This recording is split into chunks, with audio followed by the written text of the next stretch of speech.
దేవునికి మహిమ కలుగును గాక. హల్లెలూయా, ప్రైజ్ ది లార్డ్.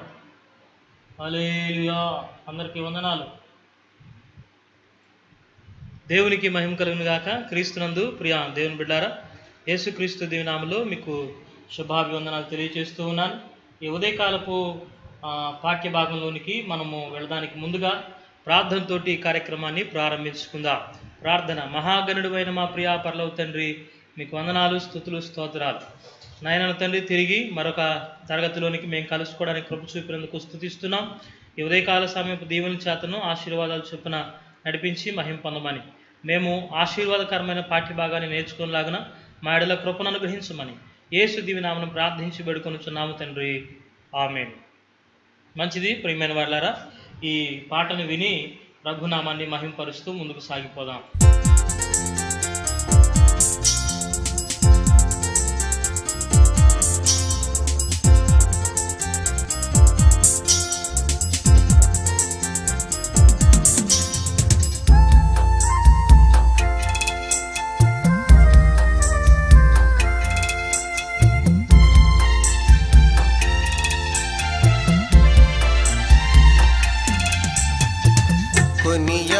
కొనియాడతరమే నిన్ను కోమల హృదయ, కొనియాడతరమే నిన్ను. తనరారు దినాకారు పెను తారాలను మించు, తనరారు దినాకారు పెను తారాలను మించు. ఘన తేజమునను కొనియాడతరమే నిన్ను కోమల హృదయ, కొనియాడతరమే నిన్ను కోమల హృదయ, కొనియాడతరమే నిన్ను.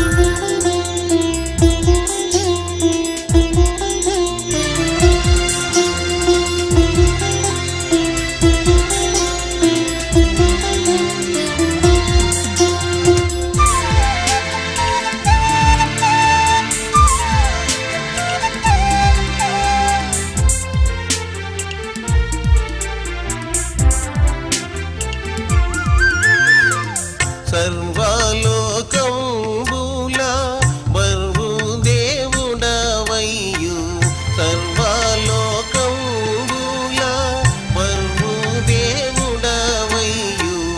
ఉర్వి స్త్రీ గర్భానవు ఉద్భవించితివివు,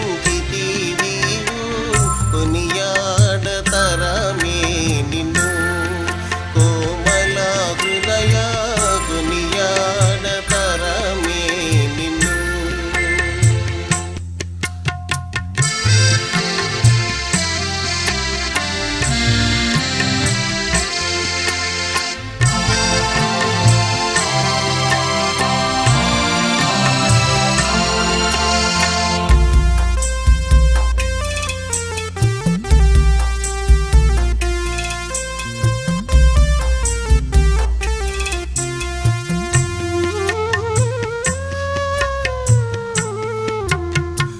విశ్వమంతయు నేలు వీరసానుడవయ్యు, విశ్వమంతయు నేలు వీరసానుడవయ్యు.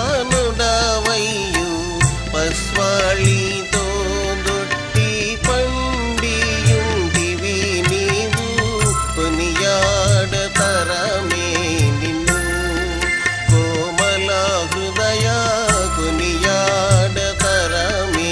నిన్ను.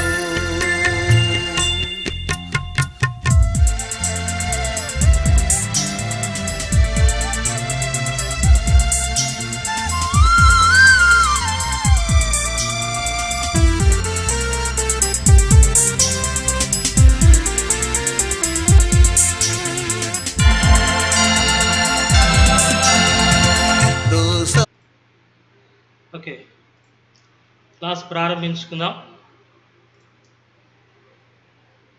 సృష్టి నిర్మాణం గురించి తెలుసుకుంటే తప్ప మనము ఈ సృష్టిలో దేవుని రక్షణ ప్రణాళికను గురించి అనేకమైన విషయాలు నేర్చుకోలేము. కనుక సిద్ధపడిన వారు మీ నోట్స్ తీసుకొని సిద్ధంగా ఉండండి.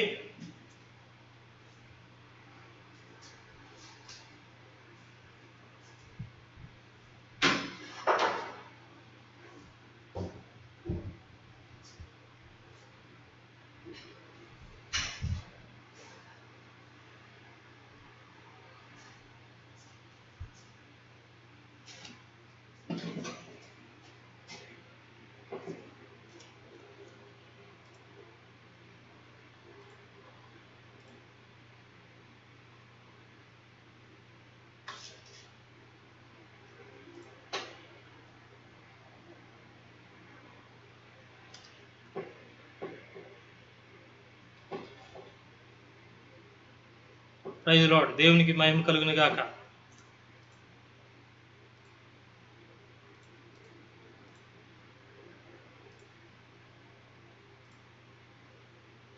రైట్ థ్యాంక్ యూ అండి.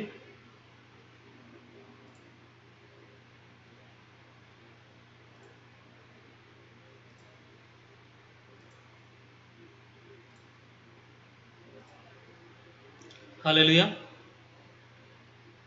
Praise Lord. ఇప్పుడు ఫేస్బుక్లో ఉన్న రమేష్ గారు ఒకసారి మీ తమ్ములైన చూపించండి. వాయిస్ కోసం. వాయిస్ బాగుందా? కొంచెం సౌండ్ పెంచమంటారా? వాయిస్ ఎలా ఉంది? Voice okay. Thank you.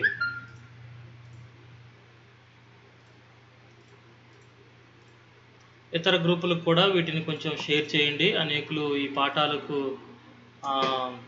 నేర్చుకొని ఆశీర్వాదం పొందలాగున ఈ తరగతులు ఇతరులకు షేర్ చేద్దాం.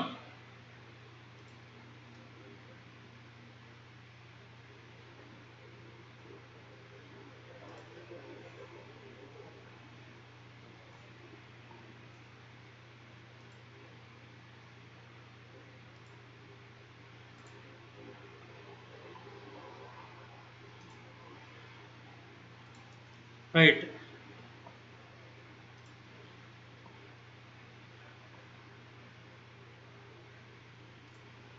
హల్లెలూయా. దేవునికి మహిమ కలుగును గాక. మంచిది. చక్కగా మీరు ఈ తరగతుల్లోనికి పాల్గొంటున్నారు. అందుని బట్టి దేవుని మహిమపరుస్తా ఉన్నాం. సో ఈ తరగతులు మీకు ఆశీర్వాదకరంగా ఉంటున్నాయని భావిస్తూ పాఠాన్ని ప్రారంభించే ప్రయత్నం చేస్తున్నాను. కొంచెం ఈ సెట్టింగ్స్ అన్నీ ఒక 5 నిమిషాల్లో పూర్తవుతాయి. వాటిని బట్టి మనం ఇంకా ముందుకు వెళ్ళిపోవచ్చు.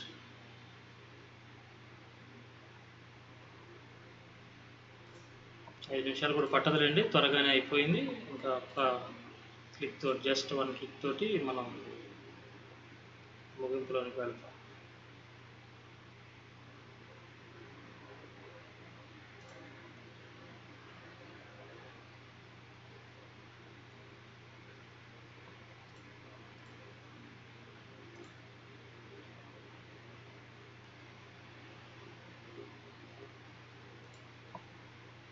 అందరూ బాగున్నారండి?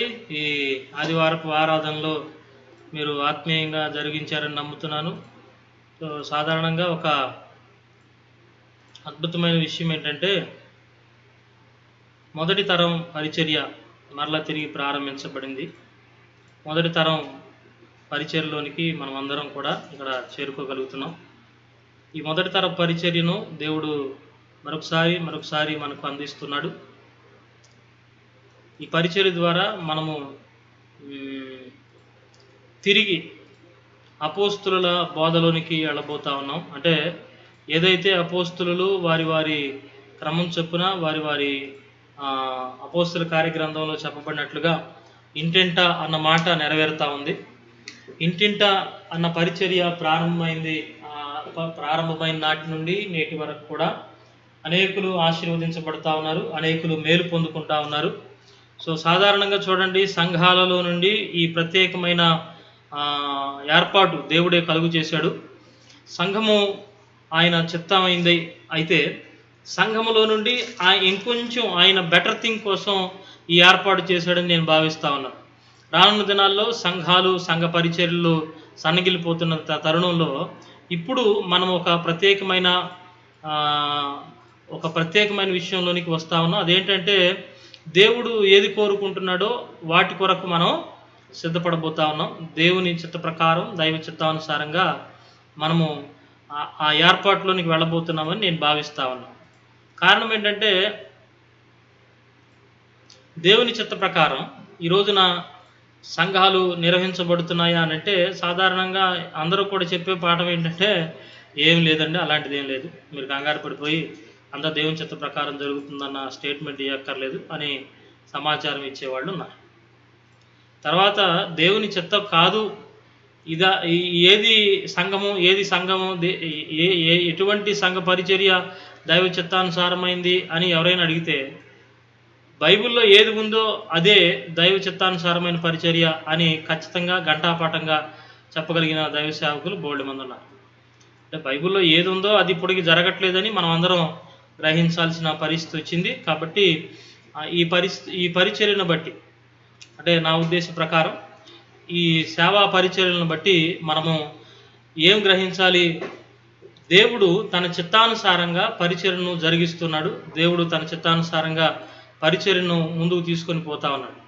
కాబట్టి చేరిన మనమందరం కూడాను అట్టి పరిచర్య కొరకు దేవుడు ఏది కోరుకుంటున్నాడో ఆ పరిచర్య జరిగించబడడం కొరకు మనము సిద్ధపడాలని ప్రభు పేరిట మనవి చేస్తూ ఉన్నాను. కనుక ప్రియమైన దైవ జనాంగమా, ఇక ఆలస్యం చేయకుండా పాఠ్యభాగంలోనికి వెళదాం. ఈరోజు పాఠ్యాంశంలో నుంచి మనము ఏమి నేర్చుకోవాలి అనంటే, దేవుని చిత్తానుసారమైన పరిచర్య జరిగించబడుతుండగా ఆ ఏర్పాటును గురించిన సంగతులు మనం నేర్చుకోవాలి. ఏమిటి ఆ ఏర్పాటు అనంటే, దేవుడు తన సంఘాన్ని ఒక ప్రత్యేకమైన ప్రణాళికలోనికి, తన సంఘాన్ని ఒక ప్రత్యేకమైన ఉద్దేశ దర్శనాల్లోనికి కొనసాగిస్తున్నాడన్న సంగతి మనందరం ఎరిగిన వారం. కాబట్టి ఆ దేవుని చిత్త ప్రకారం జరిగించబడుతున్న పరిచర్యలను కొనసాగిస్తూ దేవుని ప్రణాళిక ఏంటి, ఈ కాలం ఈ ప్రస్తుత యుగం కొరకు దేవుని ప్రణాళిక ఏమిటి అన్న సంగతి మనం నేర్చుకోవాల్సిన వారిగా ఉన్నాము. కనుక దయచేసి ఆ పట్టణాన్ని మనం పఠిస్తూ ఉండగా ఆ ఏర్పాటులోనికి మనం ముందుకు సాగిపోదాం. గమనించండి, మొట్టమొదటిగా ఈ సృష్టి పూర్వానికి ముందు ఏముంది అంటే, మనము 7 యుగాల గురించి మాట్లాడుకుంటూ వస్తున్నాము. ఆ 7 యుగాల్లో ఒక్కొక్క యుగానికంటే ముందుగా ఒక్కొక్క ఏర్పాటు జరిగింది. సృష్టి నిర్మాణం మొదటి నిష్కల్మష యుగానికంటే ముందుగా ఏం జరిగిందని మనం పెట్టుకున్నాము అంటే, ఒక క్రమాన్ని మనం ఏర్పాటు చేసుకుంటూ ఆ పట్టణాన్ని చేస్తున్నప్పుడు మనం ఏది ముఖ్యంగా ఎంచుకుంటున్నాము అంటే, ఏదైనా బలమైన ఒక కారణాన్ని బట్టి, అంటే ఒక బలమైన దైవ సంఘటనను బట్టి మనం ఈ రోజున ఇది దైవ చిత్తానుసారమైన యుగము లేదా ఈ యుగ ప్రారంభానికి ఇది గుర్తు అని పెట్టుకుంటున్నాం. మొట్టమొదటి యుగ ప్రారంభానికి ఉన్న గుర్తు ఏమిటి అనంటే, అది సృష్టి నిర్మాణం, ఆ తర్వాత ఏదైనా తోటలో నుండి వారిని నెట్టివేయడం. అయితే ఈ రెండింటికంటే ముందు, సృష్టి నిర్మాణం కంటే ముందు స్థితి ఏమిటో మనకు అర్థం అవ్వాలి. అప్పుడు మాత్రమే మనము తర్వాత పాఠాలని ధ్యానిస్తున్నప్పుడు, తర్వాత ముందుకు వెళుతున్నప్పుడు ఆయా యుగాల్లో ఉత్పన్నమయ్యే ప్రతి విధమైన ఆశీర్వాదకరమైన సంగతిని బట్టి మనం మేలు పొందుకుంటాం. చాలా అద్భుతమైన పాఠ్యభాగంలోనికి మనం వస్తూ ఉన్నాం. ఈ విషయాన్ని మీరు గమనించి ధ్యానించడానికి సిద్ధపడవలసిందిగా ప్రభు పేరిట మనవి చేస్తున్నాను. మన Guntur theological seminary Bible college ఆశీర్వాదకరంగా ఆయా ప్రాంతాల్లో అనేకమైన బ్రాంచ్లతోటి నిర్వహించబడుతున్న సంగతి మీకు తెలిసిందే. మీరు ప్రార్థనాపూర్వకంగా దయచేసి మీ వ్యక్తిగత ప్రార్థనలో జ్ఞాపకం చేసుకోవాల్సిన విషయం ఏంటంటే, దేవుని పరిచర్య ఎవరికైతే ఆసక్తి కలిగి దైవ పరిచర్య చేయడానికి, దేవుని వాక్యం నేర్చుకోవడానికి సిద్ధంగా ఉన్నారో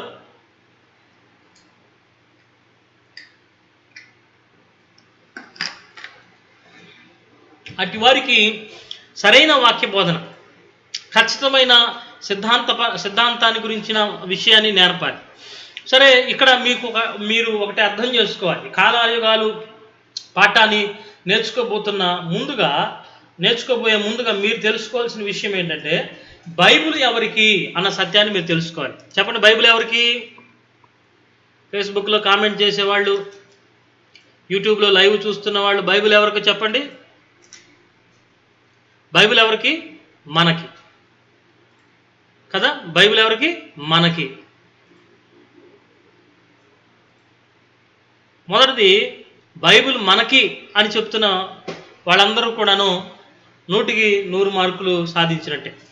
రెండవది, బైబిల్ మనకే వ్రాయబడిన అంతా మన కోసం కాదు, మొత్తం కూడా మన కోసం కాదు అన్నది కూడా మీరు గ్రహించాలి.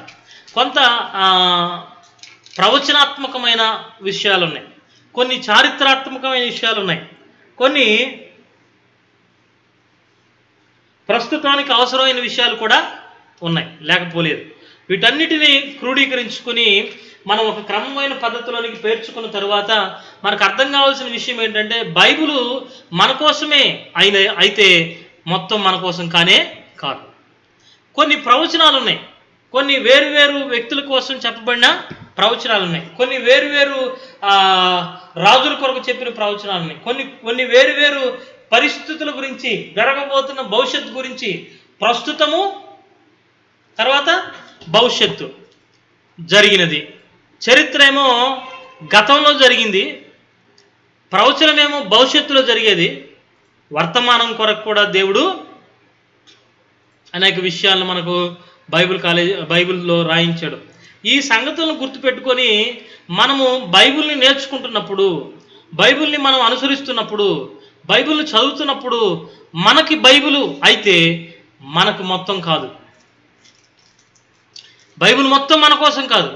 కొన్ని చారిత్రక విషయాలు ఉన్నాయి, కొన్ని ప్రవచన విషయాలు ఉన్నాయి, కొన్ని వర్తమానపు సంగతులు కూడా ఉన్నాయి. కాబట్టి ఎవరికి ఏమిటి భవిష్యత్తు, గతం నుంచి, భూతకాలం నుంచి, గతంలో జరిగిన చరిత్ర నుంచి మనం ఏం తెలుసుకోవాలి, తర్వాత వర్తమానం కొరకు మనం ఎలా బ్రతకాలి, భవిష్యత్తు ఎవరి కొరకు ఏమి సంభవించబోతుంది అన్న సంగతులు కూడా బైబిల్లో రాయబడ్డాయి.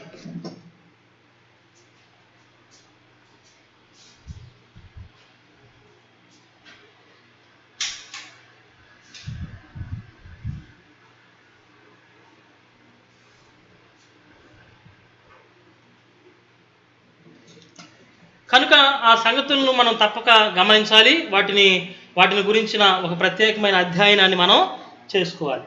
ఈ రకమైన ప్రణాళికతోటి బైబిల్ని మనం అర్థం చేసుకోవాలంటే, ప్రవచనాత్మకమైన గ్రంథమైన మనం తెలుసుకొని దాని ప్రకారం జీవించడం మంచిది అనంటే, అది ఏమిటో తెలుసుకోవడానికంటే ముందుగా దాన్ని సరిగా విభజించుకోవడం మనకి రావాలి. సరిగా విభజించడం రావాలి అనంటే మనం ఏం చేయాలి?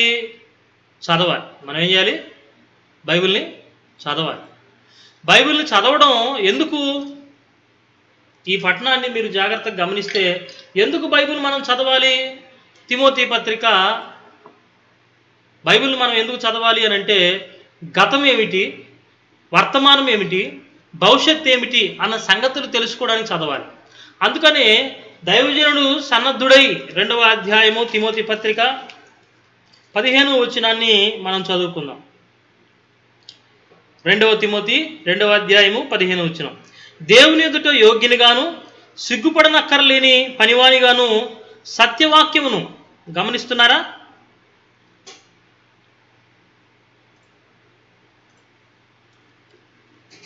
బైబిల్ గ్రంథాలు తెరిచి చదువుతున్నారా?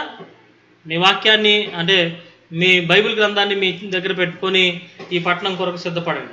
కారణం ఏంటంటే, మనం బైబిల్ని నేర్చుకోవడానికంటే బైబిల్ నేర్చుకోవాలి అంటే ముఖ్యమైన విషయం బైబిల్లో నుంచి చదవడం. సాధారణంగా ఈ రోజుల్లో ఉన్న క్రైస్తవ లోకం బైబిల్ని చదవడం మానేశారు. నేను రక్షించబడ్డ రోజుల్లో, నేను సంఘ విశ్వాసిగా ఉన్న రోజుల్లో, ఇప్పుడు కూడా బైబిల్ని చదివి దానిలో ఉన్న సమస్యలను, దానిలో నాకు అర్థం కాని విషయాలను నా సేవకులను అడిగి తెలుసుకునేవాడిని. అర్థమవుతుందండి? ఈ రోజున చాలామంది వారి సంఘాల్లో, వారి పరిస్థితుల్లో చాలామంది కూడాను బైబిల్ని చదవడం మానేసి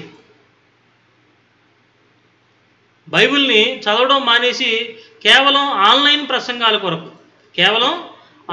ప్రసంగాల కొరకు అలవాటు పడిపోయినారు. అది చాలా విషాదకరమైన సంగతి.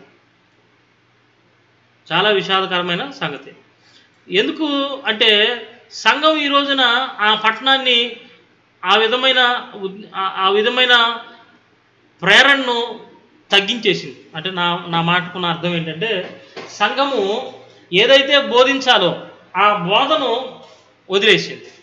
సంఘము పరిచర్య నిమిత్తమై, లేకపోతే సంఘంలో ఉన్న సభ్యులు దేని నిమిత్తం సేవకుని దగ్గరికి రావాలో ఆ సంగతిని పక్కన పెట్టేసి, దేని నిమిత్తం అవసరం లేదో ఆ సంగతి కొరకు సంఘం ఈ రోజున విశ్వాసుల్ని ప్రేరేపిస్తూ ఉన్నారు దైవ సేవకులు.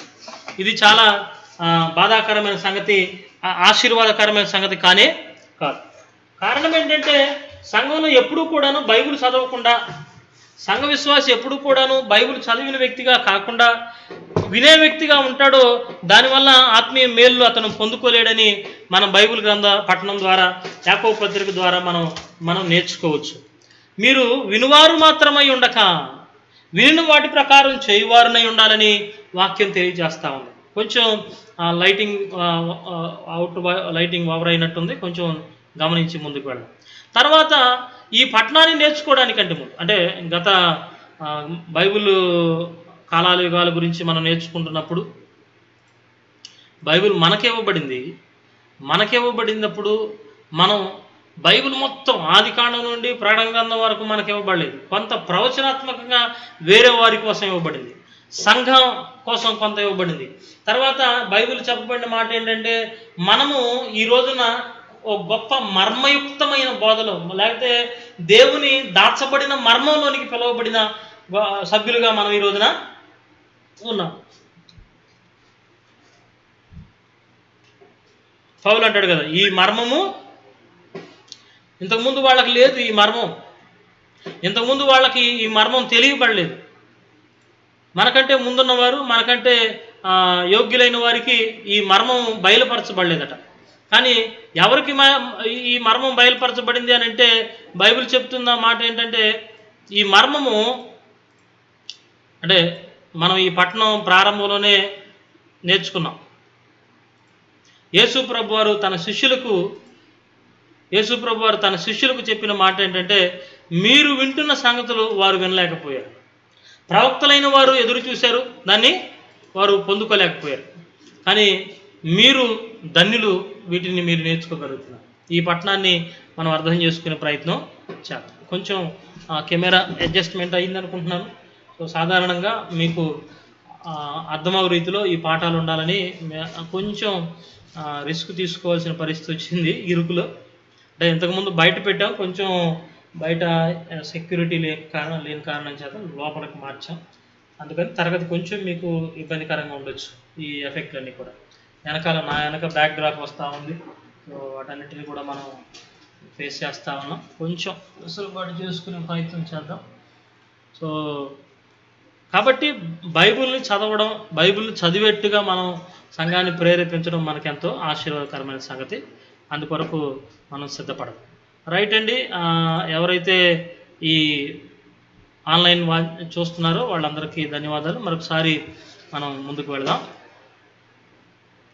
చూడండి, ఈ సృష్టి నిర్మాణం కోసం మనం నేర్చుకుంటున్నప్పుడు, అంటే ఇందాక నేను చెప్పాను కదా, ఈ యుగాల కోసం మనం చదువుకుంటున్నప్పుడు యుగాల ప్రారంభానికి ముందు ఏముందో మనం తెలుసుకోవాలి.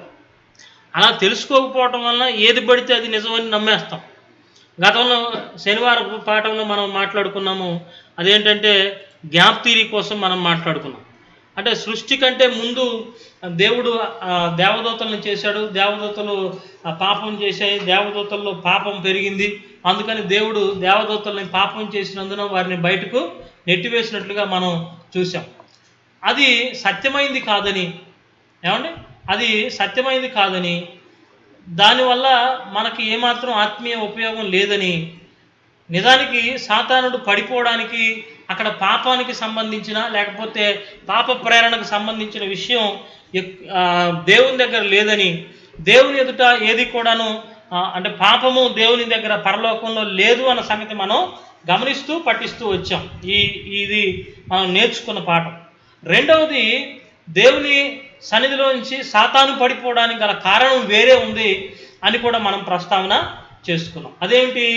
ఏదేని తోటలో అవ్వాదామును దీవించిన తరువాత ఆ సింహాసనం కొరకు ఏదైతే ఆదాము అవ్వలకు దేవుడు ఇవ్వడానికి ఉద్దేశం కలిగి ఉన్నాడో ఆ సింహాసనం గురించి సాతానుడు ప్రయాసపడ్డాడు, లేకపోతే దేవునికి వ్యతిరేకి అయ్యాడు. అది ఎక్కడ మనం మాట్లాడుకుంటూ వచ్చాము అని అంటే ఆది కాండము 1వ అధ్యాయము 28వ వచనంలో, అలాగే 3వ అధ్యాయం 1వ వచనం నుంచి మనం చూసినప్పుడు సాతానుడు ఉద్దేశపూర్వకంగా మనిషిని మాత్రమే పాడు చేయడానికి ప్రయత్నం చేశాడు, మనిషిని మాత్రమే దేవుని దగ్గర నుండి దూరం చేయడానికి ప్రయత్నం చేశాడు. కాబట్టి అక్కడే ఏదో సమస్య ఉంది అని చెప్పి మనం దాన్ని పఠించడం జరిగింది. 3వ అధ్యాయంలో మొదటి 2-3 వచనాలను మనం గమనిస్తే అవ్వ దగ్గరికి వెళ్ళి సర్పము లేదా ఘట సర్పము సాతాను అనబడిన ఆ వ్యక్తి దుష్టుడు ఏం చేశాడంటే, దేవుడు ఇది మీతో చెప్పాడా, నిజంగా చెప్పాడా, అయితే మీరు అది తినదినమున నిశ్చయముగా చావరు, మీరు దేవదూతల వలె అయిపోతారని చెప్పి అబద్ధం చెప్పాడు. ఎందుకని? సృష్టితో ఒకవేళ దేవుడు ఒకసారి సాతాను సింహాసనం కొరకు ప్రయత్నం చేసి నెట్టివేసినప్పుడు భూమిని పాడు చేసిన వాడైతే వాడు భూమిని మరలా పాడు చేయాలి. భూమిని కాపాడడానికి, భూమిని సేద్యపరచడానికి దేవుడు ఒక మనిషిని ఏర్పాటు చేయడానికంటే ముందే దేవుడు చేసిన సృష్టిని సాతానుడు పాడు చేశాడన్న డాక్టర్ని మనం గనక నమ్మితే వాడు మరలా సృష్టిని పాడు చేయాలి. ఈసారి సృష్టిని పాడు చేయకుండా మనిషిని పాడు చేశాడు. అంటే మొదట చెప్పిన థియరీ పొరపాటులో ఉంది. అసలు వాడు మనిషితోనే పోరాటం తప్ప మనిషిని చెడగొట్టడమే. అంటే దేవునికి సాతానికి గొడవలేమి లేవు. మీరు ఇది గమనించాలా. ఎప్పుడన్నా దేవుడు సాతానుడు యుద్ధం చేసినట్టు, అంటే ప్రకటన గ్రంథంలో యుద్ధం ఆ టయాల్లో, లేకపోతే పూర్తిగా వానితో యుద్ధం చేసి వాడిని పూర్తిగా అగ్నిగంధకాలకు అప్పగించే సమయం తప్ప ముందు బైబిల్ ఆదికాండం నుండి వచ్చిన ఇప్పటి వరకు కూడా, ప్రస్తుత యుగం వరకు కూడా ఏదైనా ఎప్పుడైనా ఇటువంటి ప్రయత్నం జరిగిందా అంటే జరగలేదు అనే మనం చెప్పుకోవాలి కదండి. ఆ ప్రయత్నం ఇప్పటికీ ఎప్పుడు కూడా జరిగి ఉండలేదు. ఎందుకు జరగలేదు? వాళ్ళిద్దరి మధ్యలో ఏమీ లేదు.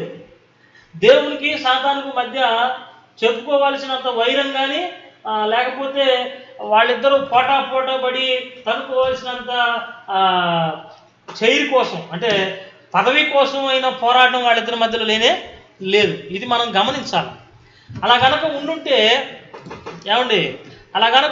సాతానుని అంతం చేయడం దేవునికి ఏమైనా కష్టం అంటారా? అలా కనుక ఉండుంటే సాతానుపై విజయం సాధించడం దేవునికి ఏమన్నా చేతకాని పని అంటారా? కాదు, అది దేవునికి సాధ్యమైన పని. ఒక నోటి మాటతోటి వాడిని అంతం చేయగలిగిన దేవుడు ఎందుకు వాడికి ఇంకా అవకాశం ఇస్తాడు అని అంటే, దేవునికి సాతానుకు మధ్య ఎప్పుడూ కూడా గొడవ లేదు, కుర్చీ కోసం లేదు. యెహెజ్కేలు గ్రంథం 28వ అధ్యాయం మనం చదువుకున్నాం. వాడు దేవుని సింహాసనం దగ్గరే ఉన్నాడు, వాడు మండుచున్న రాళ్ల మధ్యలో ఉన్నాడు, ఆ గొప్ప పర్వతం పైన ఉన్నాడు. వాడికి ఏమీ లేదు. ఎందుకు దిగొచ్చాడు? మనిషిని చేసిన తర్వాత దిగొచ్చాడు. మనిషిని చేసి 1వ అధ్యాయము 28వ వచనం ఆదికాండం ప్రకారం దేవుడు వారిని దీవించినప్పుడు వాడి మనసులో కలిగిన ఓ దురాలోచన బట్టి వాడు దేవుని చిత్తాన్ని పాడు చేయడానికి, దేవుని చిత్తం ఏమిటి? మనిషికి సింహాసనం ఇవ్వడం. అందుకనే యేసుక్రీస్తు వారు జయించిన వానికి నా తండ్రి సింహాసనం ఇస్తానని చెప్పి. అసలు సాతానుకి దేవునికి మధ్య గొడవ అయితే మనిషిని ఎందుకు దేవుడు బలి చేస్తాడు? మనిషిని ఎందుకు దేవుడు ప్రోత్సహిస్తాడు సాతాను మీద గెలవమని? దేవుడు గెలవలేకనా? దేవుడు నోటి మాటతోటి సమస్తాన్ని సృష్టించిన ఆయన సాతాను గెలవలేడా? ఇది ఆలోచన చేయాలి.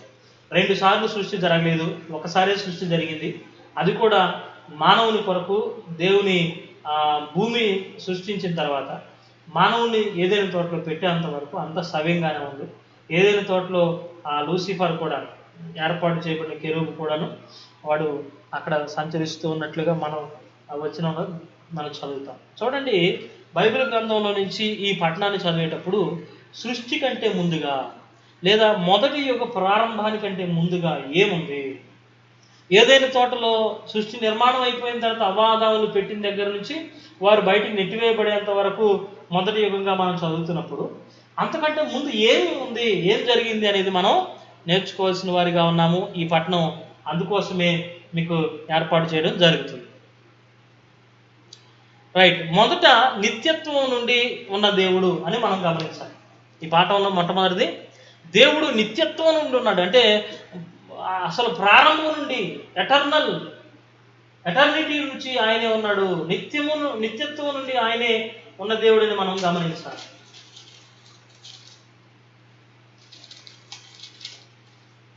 God in the eternal past నిత్య గతం నుంచి కూడా, లేకపోతే సంపూర్ణమైన గతం నుంచి కూడా ఆయన ఉన్నాడు అన్న సంగతిని మనం అధ్యయనం చేయాల్సిన వారిగా ఉన్నాం. దయచేసి మీరు ఈ పట్టణాన్ని గమనించండి.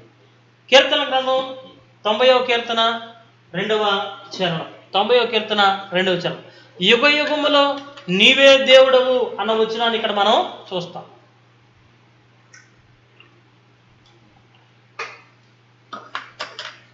యుగ యుగములు నీవే దేవుడవు అన్న వచనాన్ని మనం ఇక్కడ చూస్తున్నాం. తర్వాత కీర్తనలో 93వ కీర్తన 1 నుండి 2 వచనాలు. 93వ కీర్తన 1 నుండి 2 వచనాలు.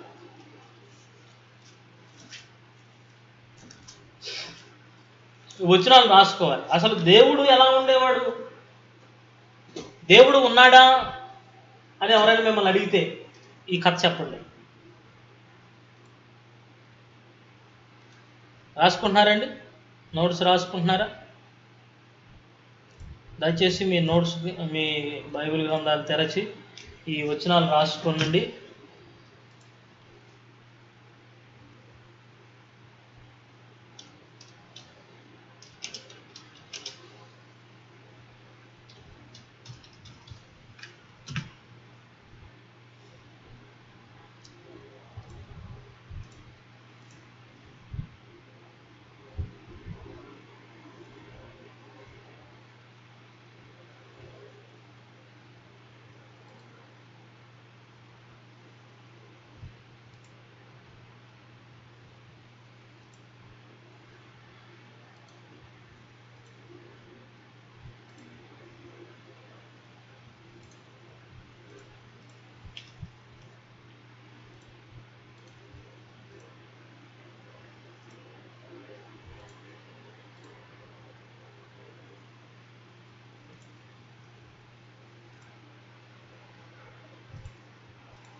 ఇక్కడ మీకు ఏం కనపడుతుందండి?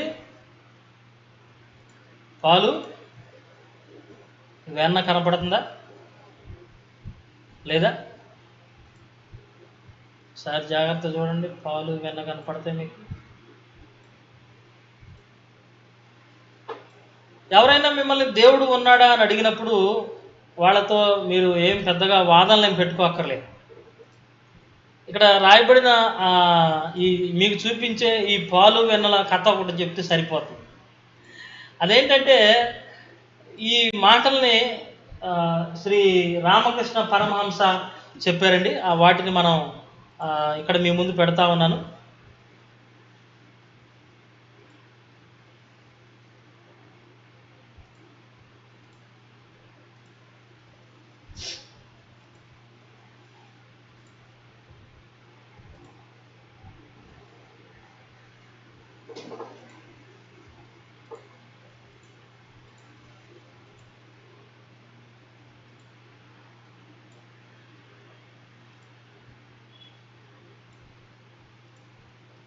కొంచెం అది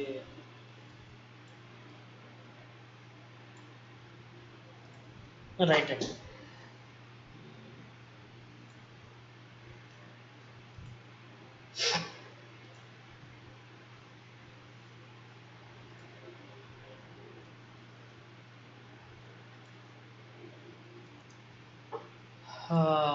కొంచెం ఇది అడ్జస్ట్ చేసి మీరు చూపించాలి, అందుకని కొంచెం తెలుసుకున్నాను.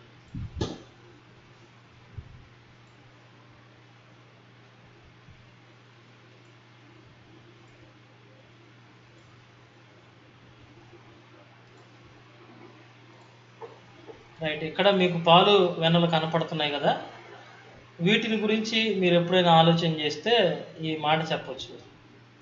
ఎవరైనా మిమ్మల్ని దేవుడు ఉన్నాడా మాకు చూపించండి అని అడిగితే మీరు స్పష్టంగా వాళ్ళతో ఈ కథ చెప్పండి, తేలిపోతాయి. దేవుడు మొదటి నుంచి ఉన్నాడు కాబట్టి దేవుణ్ణి మనం ఏమి ఉన్నాడా లేడా అని అడగాల్సిన పని లేదు. స్క్రీన్ మీద మీకు కనపడుతున్న ఈ వెన్న పాల గురించిన సంగతిని రామకృష్ణ పరమహంస ఒకసారి ఎవరో అడిగారట, దేవుడు ఎక్కడున్నాడండి చూపించండి అని. అప్పుడు ఆయన అన్నాడట, బాబు మీకు నెయ్యి తినడం చాలా ఇష్టమా, నెయ్యి అంటే మీకు నచ్చుతుందా అని అడిగితే, నెయ్యి ఎందుకు నచ్చుదండి, బాగా నచ్చుద్ది అన్నాడు. నెయ్యి మీరు తింటారా? మేము తింటాం. ఇప్పుడు పాలలో ఒక సీసా లేకపోతే ఒక కుండ నిండా పాలు తీసుకొచ్చి దీనిలో నెయ్యి ఉంది తినండి అన్నాడట. నెయ్యి దీనిలో ఎక్కడుందండి, దానికోసం ఒక పెద్ద పని జరగాలి. ఆ పాలు మరిగించి ఆ పాలలో తోడేసి అది తోడుకున్న తర్వాత పెరుగు నుంచి మేగడ తీసి మేగడను మజ్జిగను పెరుగుని చిలికితే ఆ చిలికిన తర్వాత వచ్చిద్దండి వెన్న. అంటే అప్పుడు వెన్న మనకు దొరుకుతుంది, ఆషామాషిగా వెన్న దొరకదు అన్నారట. అప్పుడు ఆయన అన్న మాట కూడా ఏంటంటే, నిజంగానే బాగా చెప్పారు నాయన, వెన్న అంత ఈజీగా దొరకదు. వెన్నే ఈజీగా దొరకనప్పుడు, అంత తేలిగ్గా దొరకనప్పుడు మీకు దేవుడు ఎక్కడ దొరుకుతాడు రా నాయన? దేవుడు కావాలి అని అంటే వెతకడం ముఖ్యం. ఆయన వెతకడమే మనకున్న ఒకే ఒక్క కారణం. ఆయన వెతికితే తప్ప ఆయన మనకు దొరకడం అని చెప్పి అక్కడ ఉన్న వారికి చెప్పి, దేవుణ్ణి వెతకడం, దేవుణ్ణి పరిశోధించడం అనేది ప్రతి ఆధ్యాత్మిక చింతన కలిగిన వ్యక్తి చేయాల్సిందే, లేకపోతే ప్రతి మానవుడు చేయాల్సిందే. ఈ లోకంలో ఇలా అనగానే కనపడేది ఎన్నో ఉండొచ్చు, కానీ దేవుడు తన అదృశ్యమైన శక్తిని ఈ సృష్టిలో పెట్టాడురా ఆయన, సృష్టిని గమనించమని చెప్పాడట. అలాగే మన బైబిల్ కూడా ఇలాగ చెప్తుంది, సృష్టిని గమనించడం ద్వారా, సృష్టిని పరిశీలించడం ద్వారా దేవుడు ఏమై ఉన్నాడో మనకు బయలుపరచబడుతుంది. ఆ బయలుపరచబడ్డ దేవుని చిత్తాన్ని మనం కనుగొంటాము.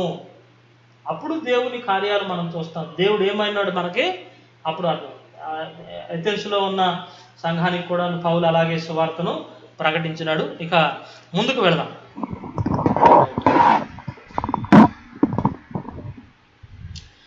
వెళదామండి. ఈ పాఠ్య భాగంలో నుంచి మీరు తెలుసుకోవాల్సిన విషయం ఏంటంటే, దేవుడు నిత్యత్వం నుండి ఉన్నాడు. ఇప్పుడు కాదండి, దేవుడు ఎప్పటి నుండో పూర్వం నుండి దేవుడు ఉన్నాడు అన్న సంగతిని మనం గమనించాలి. చూడండి, బైబిల్ గ్రంథంలో నుంచి కీర్తన గ్రంథం 90వ అధ్యాయము 2వ వచనం.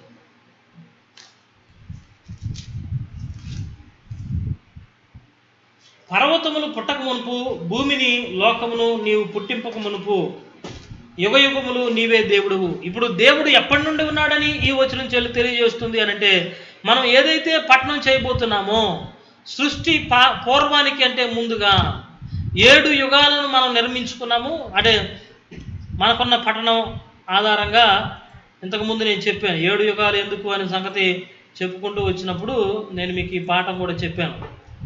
ఇప్పుడున్నది ప్రస్తుత యుగము, రాబో యుగము, సమాప్తి అయిన యుగములు ఒకటి కంటే ఎక్కువ అని మూలవాక్యంగా మూలపాఠంగా చూసుకొని చూడండి, యేసుక్రీస్తు శిలువ మరణంతో ప్రస్తుతపు యుగం ప్రారంభమైంది. సంఘ స్థాపనతోటి ప్రస్తుత యుగము ప్రారంభమైంది. అది ఎప్పుడు ముగుస్తుంది? సంఘం ఎత్తబడినప్పుడు ముగించబడుతుంది. తర్వాత సంఘం ఎత్తబడిన తర్వాత రాబోయే యుగము ప్రారంభం అవుతుంది. అది 1000 ఏళ్ల యుగం. సరే, తర్వాత అంతకు ముందున్న యుగాల కోసం మనం మాట్లాడుకుంటే హెబ్రీ 9వ అధ్యాయం 26వ వచనం ప్రకారం రాబో యుగములు అనే పట్టణాన్ని మనం ఇక్కడ పెట్టుకున్నాం. అంటే గడిచిన యుగములు, సమాప్తి అయిన యుగాల కోసం మనం మాట్లాడుకుంటూ వచ్చాం.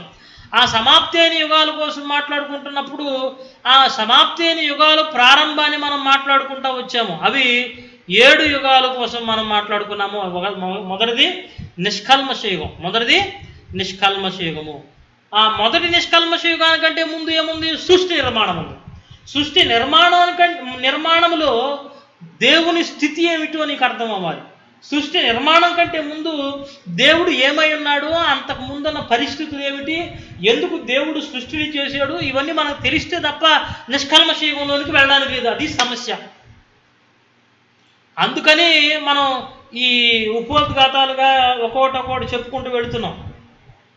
సో ఒక ఆర్టిఫిషియల్ వీడియో చేయడం చాలా తేలికైన విషయమే, కానీ పాఠం చెప్పడానికి ఈ ప్రయాసపడతా ఉన్నాం.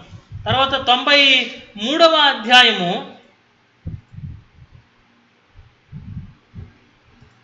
93వ అధ్యాయము మొదటి నుంచి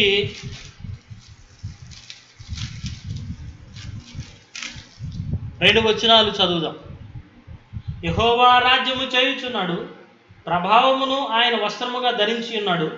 యెహోవా బలము ధరించి బలముతో నడుము కట్టుకుని ఉన్నాడు. కదలకుండునట్లు భూలోకమును స్థిరపరిచి ఉన్నాడు. పురాతన కాలము నుండి నీ సింహాసనము స్థిరమాయను, సదాకాలము ఉన్నవాడవు నీవే. అర్థమవుతున్న దేవుడు ఈ భూమిని నిర్మించడానికంటే ముందు పురాతన కాలం నుండి భూలోకము స్థిరపరచబడడం ద్వారా ఆయన దేవుడు అవ్వలేదు. ఆయన పురాతన కాలం నుండి యెహోవా బలము ధరించి నడుము కట్టుకొని ఉన్నాడు. కదలకుండా భూమిని స్థిరపరిచింది ఆయనే. ఇప్పుడు భూమి ఉండడం చేత దేవుడు లేడు, దేవుడు ఉండడం చేత భూమి ఉంది. ఇది మీరు అర్థం చేసుకోవాలి. కాబట్టి పురాతన కాలం నుండి ఆయన సింహాసనం స్థిరమాయను, సదాకాలము ఉన్నవాడు ఆయనే. అసలు భూమి నిర్మాణం కంటే ముందు దేవుడు ఉన్నాడు, పురాతన కాలం నుండి ఉన్నాడు. చాలామంది అనుకుంటారు మనము ఉండడం చేతనే, నేను ఉండడం చేతనే దేవుడు కనపరచబడుతున్నాడు. చాలామంది భక్తులకు ఉందా బడాయి, నేను ఈ మర్మం చెప్పకపోతే ఇది ఏమైపోద్దో క్రైస్తవులకు అన్నట్టు బతుకుతున్న భక్తులు బోల్డ్ మంది లేకపోలేదు. అటువంటి వారి కోసం మనం బైబిల్ గ్రంథాన్ని ధ్యానించేటప్పుడు చాలా శ్రద్ధగా ధ్యానించాలి. అటువంటి వారు స్వలాభమును చూడండి, ఒక చోట రాయబడింది ఆ మాట మనం చదువుకుందాం. ఫిలిప్పీలకు రాసిన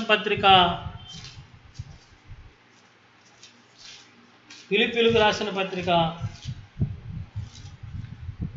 3వ అధ్యాయము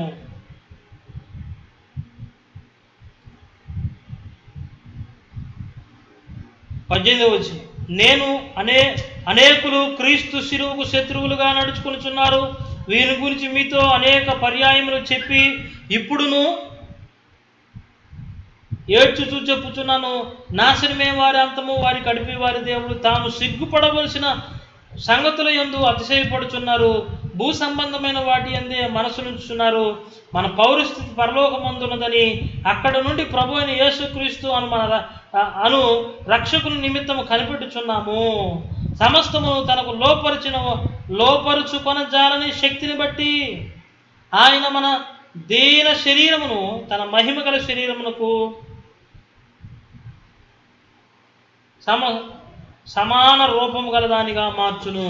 ఇప్పుడు రాబోతున్న దేవుని కొరకు మనం ఎదురు చూస్తున్నామని, ఆ దేవుని స్థితి ఎలాంటిదో ఇక్కడ గమనించమని భక్తుల ద్వారా మనం నేర్చుకుంటున్నాం పఠనం ద్వారా. సామెతల గ్రంథం 8వ అధ్యాయం 22 నుంచి 31 వచనాల్లో ఆయన భూమికి పునాదులు వేశాడని రాయబడింది. అసలు సృష్టికి పూర్వమే దేవుడు ఉన్నట్టుగా, అంటే చాలా స్పష్టంగా చెప్పాలంటే నువ్వు ఎవరినో ఒక విగ్రహాన్ని పెట్టుకొని, నువ్వేదో ఒక పటాన్ని పెట్టుకొని, నువ్వేదో ఆకారాన్ని పెట్టుకొని ఈయన దేవుడు అని నువ్వు చెప్పినంత మాత్రాన ఆయన దేవుడు అయిపోడు. అసలు దేవుడు అనంటే ఆయన ముందు నుంచి ఉండాలి. యెషయా గ్రంథంలో ఈ సవాళ్ళు మనం చూస్తాం. 45వ అధ్యాయంలో పూర్వకాలం నుండి జరిగిన సంగతులను చెప్పిన వాడెవడు? అట్టి వాడు ఎవడైనా ఉంటే నా ముందుకు తీసుకొని రండి. జరగబో వాటిని, జరిగిన వాటిని, జరుగుతున్న వాటిని బయలుపరిచిన వాడు ఎవడు? ఎవడైనా ఉన్నాడా అని సవాలు చేసిన వాడు యెహోవా దేవుడే. ఆ దేవుని శరణొచ్చిన వారే భక్తులు. యెహోవా దేవుడుగా గల జనులు ధన్యులు. అట్టి ధన్యతను ఈ రోజున మనకు దేవుడు ఇస్తున్నాడు. ఈయన నిన్న మొన్న వచ్చిన దేవుడు కాదు, ఈయన గత 2000 సంవత్సరాల క్రితం ఉన్న దేవుడు కాదు. ఆ దేవుని కోసం మనం మాట్లాడుకోవడం లేదు. మీ దేవుళ్ళ పుట్టుకకు లేకపోతే ఎవరైనా దేవుడు అని చెప్పుకుంటున్న వారికి ప్రారంభము ఏదో వాళ్ళకి పుట్టుక ఉంది. వాళ్ళు ఎక్కడో ఎవరి గర్భానో పుట్టారు. లేదు, పుట్టించారు.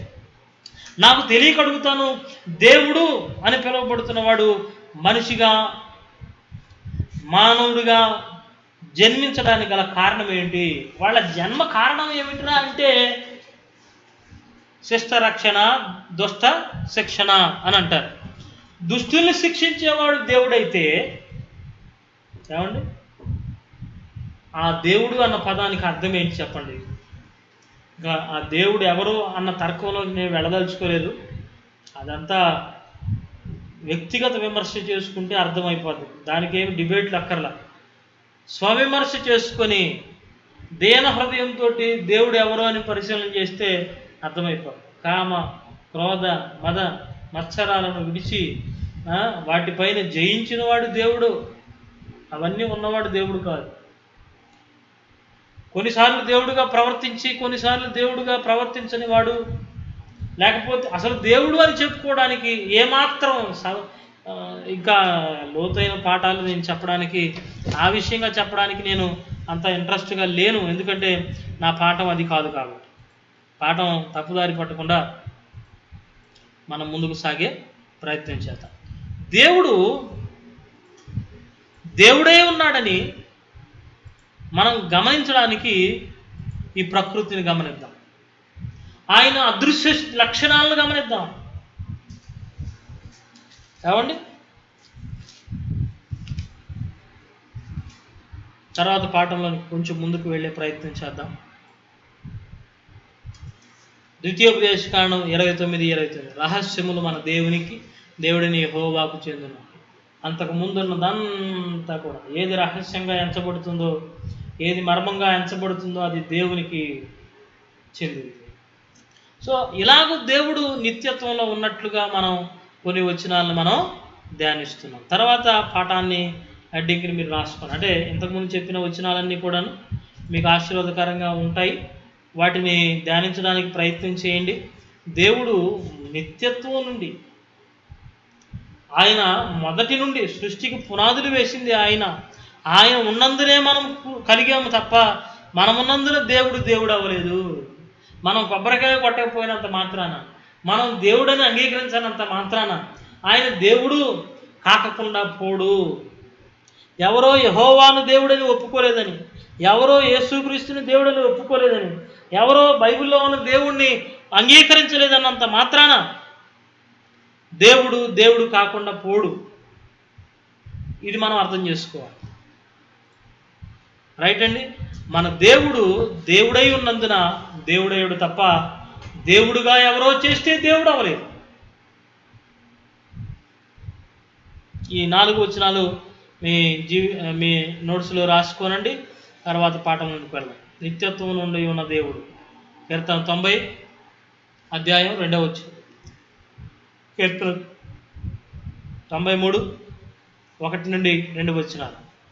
సామెతలు 8వ అధ్యాయం 22వ వచనం నుంచి 31వ వచనం వరకు. ద్వితీయోపదేశకాండం 29 వచనం. తర్వాత దేవుడే దేవదూతల సమూహమును సృష్టించాడు. దేవుడే చేశాడు. యోబు గ్రంథము 38వ అధ్యాయం 4 నుండి 7 వచనాలు. యోబు గ్రంథం 38 4, 7 వచనాలు. 4వ వచనం నుంచి 7వ వచనం వరకు. నేను భూమికి పునాదులు వేసినప్పుడు నీవెక్కడ ఉంటివి? నీకు వివేకము కలిగిన ఎడల చెప్పుము. నీకు తెలిసిన ఎడల దాన్ని పరిమాణమును నియమించిన వాడెవడో చెప్పుము. దాని పరిమాణమును కొలవేసిన వాడెవడో చెప్పుము. దాని మీద పరిమాణపు కొల వేసిన వాడెవడో చెప్పుము. దాని స్తంభముల పాదులను దేనితో కట్టబడినో చెప్పుము. ఉదయ నక్షత్రములు ఏకముగా కూడి పాడినప్పుడు దేవదూతలందరూ ఆనందించి జయధ్వని చేసినప్పుడు దాని మూలరాతిని వేసిన వాడెవడు? ఏమండి? దేవుడే భూమి పునాది కంటే ముందుగా, సృష్టి నిర్మాణం కంటే ముందుగా దేవదూతలు కలుగు చేశాడని, ఆ దేవదూతలు గాన ప్రతిగానములు చేస్తుండగా దేవుడు భూమికి పునాదులు వేశాడని మనం ఇక్కడ చదువుతున్నాం. తర్వాత కొలస్సీలకు రాసిన పత్రిక 1వ అధ్యాయము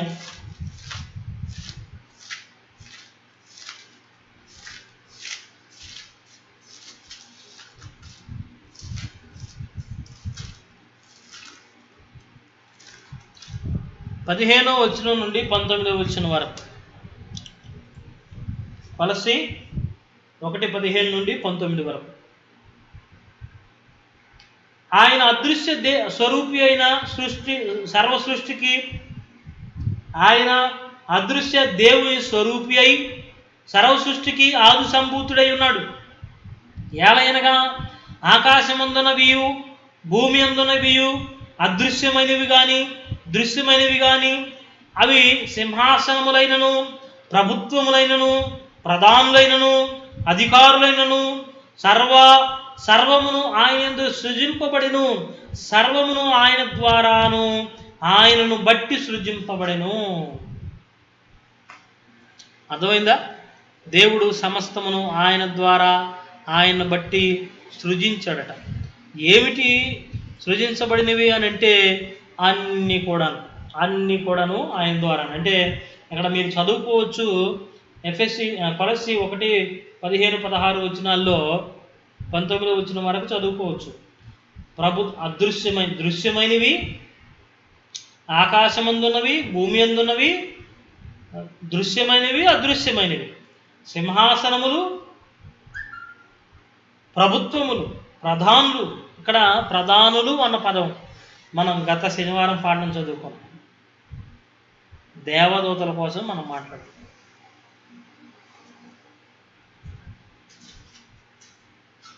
దేవుడే వాటన్నిటినీ కలుగు చేశాడని, ఆయన అన్నిటికంటే ముందుగా ఉన్నవాడు, ఆయన సమస్తమునకు ఆధారభూతుడు. సంగమును శరీరమును ఆయనకు శరీరమునకు ఆయనే శిరస్సు. ఆయనకు అన్నిటిలో ప్రాముఖ్యము కలుగు నిమిత్తము ఆయన ఆది అయ్యుండి మృతుల నుండి లేచుటలో ఆది సంభూతుడాయను. ఆయనందు సర్వ సంపూర్ణత నివసింపవల్లని ఆయన శిలువ రక్తము చేత సంధి చేసి ఆయన ద్వారా సమస్తమును, అవి భూలోకమందు ఉన్నవైనను పరలోకమందున్నవైనను, వాటన్నిటినీ ఆయన ద్వారా తనతో సమాధానపరచుకొనవలని తండ్రి అభిష్టమాయను. ఉన్న వాటన్నిటినీ సమాధానపరచుకోవాలని కుమారుని ద్వారా కలుగు చేశాడు. తర్వాత దేవుడే ఈ భౌతిక విశ్వాన్ని సృష్టించాడు అన్న సంగతి మనం రాసుకోవాలి. మొదటిదేమో దేవుడే ముందు నుంచున్నాడు, 2 దేవుడే దేవదూతలను చేశాడు, 3వది సృష్టిని కూడా దేవుడే కలుగు చేశాడు.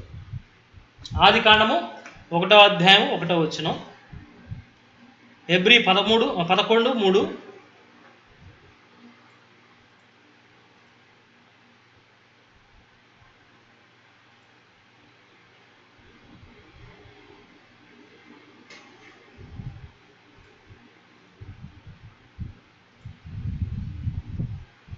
రోమా 4:17, కీర్తన గ్రంథం 8వ కీర్తన 3-9 వచనం.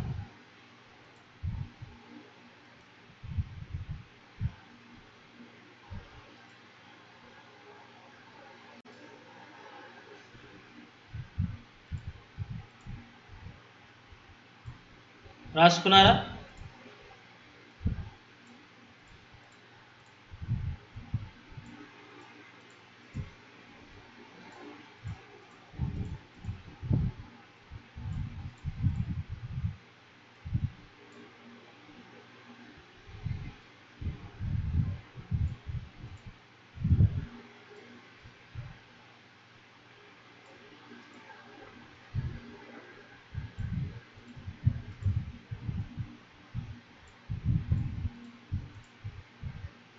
ఆది కాండం 1వ అధ్యాయం 1వ వచనంలో, ఆది యందు దేవుడు భూమి ఆకాశములను సృజించెను. అయిపోయింది, తేలిపోయింది. ఎవరు చేశారు ఈ సృష్టిని? ఒకవేళ నువ్వు భూమి ఒకటినే దేవుడు చేసాడేమో, మిగతా అంతా అడ్డంతా గెలుగుంటాయని ఆకాశములు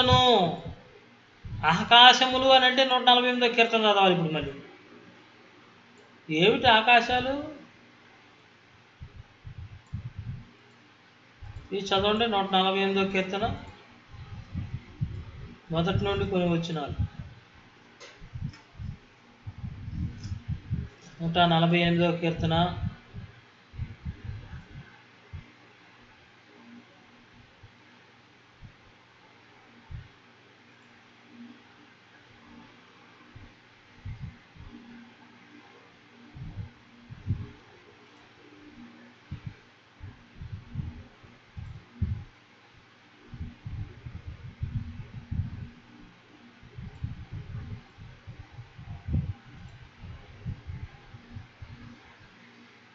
రాస్తున్నారా?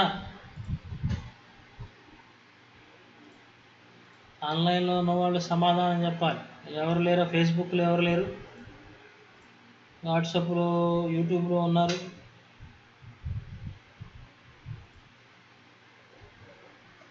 రైట్.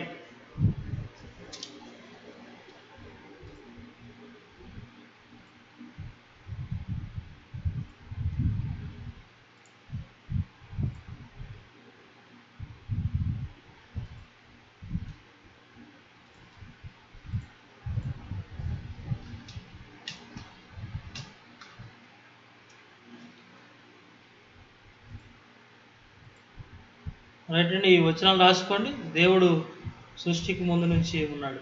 దేవుడే దోతలను కలుగు చేశాడు. దేవుడే భౌతిక విశ్వాన్ని కలుగు చేశాడు. హెబ్రీయులకు రాసిన పత్రిక 11వ అధ్యాయము 3వ వచనాన్ని చదువుదాం.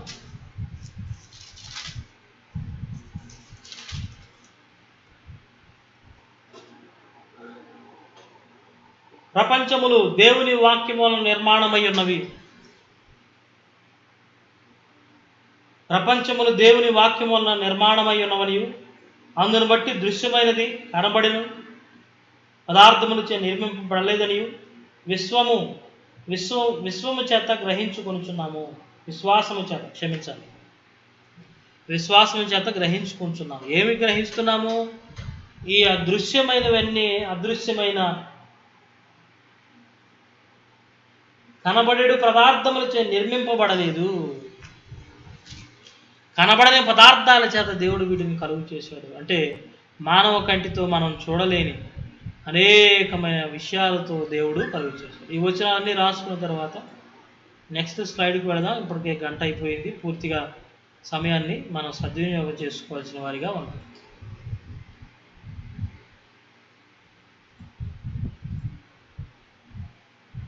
ఎందుకు దేవుడు సృష్టిని చేశాడు? ఇప్పుడు ఈ పాయింట్కి వచ్చాం. అంటే దేవుడు దేవదూతలను చేసింది ఆయనే, సృష్టిని చేసింది ఆయనే, భూమికి పునాదులు వేసింది ఆయనే, ఆయన మొదటి నుంచి ఉన్నాడు, ఆయన మధ్యలో వచ్చిన వాడు కాదు. ఎవరో స్తుతిస్తే దేవుడు అవుతాడని, ఎవరో స్తుతించకపోతే దేవుడు కాలేదన్న పాఠాలు మనం మానేయాలి.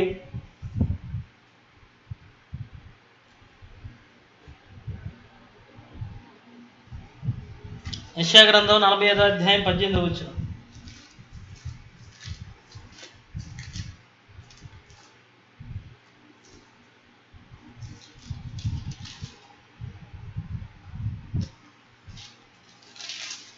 చదువుదాం. 45:18.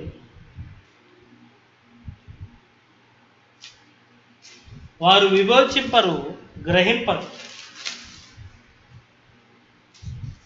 క్షమించాలి, 45:18 కదా.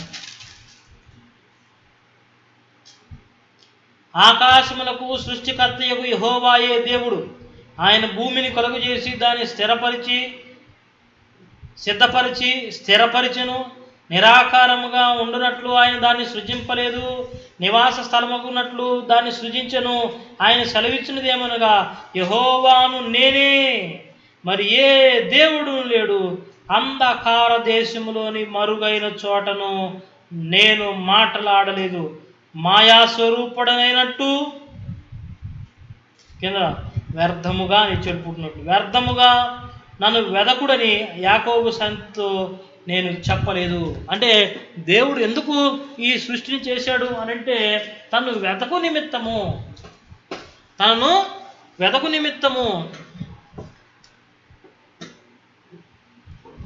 ఆయన కలుగు చేశాడని మనం ఇక్కడ చదువుకుంటున్నాం. రైట్ అండి. ఈ 2 వచనాలు రాసుకున్నారు. తర్వాత ప్రకటన గ్రంథం 4వ అధ్యాయము 11వ వచనం.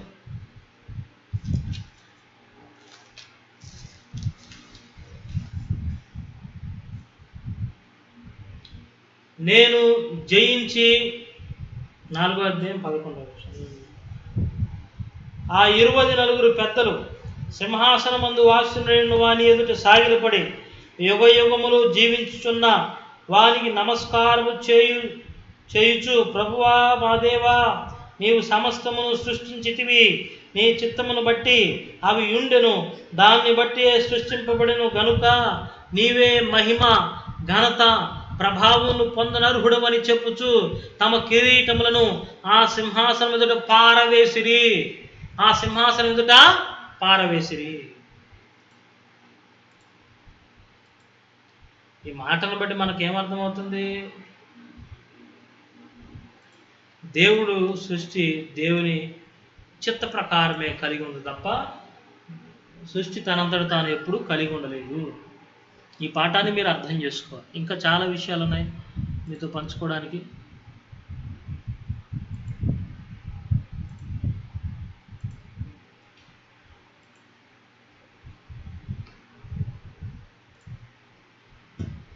ఆయన మహిమ కొరకు సమస్త సృష్టిని కలుగు చేశాడు.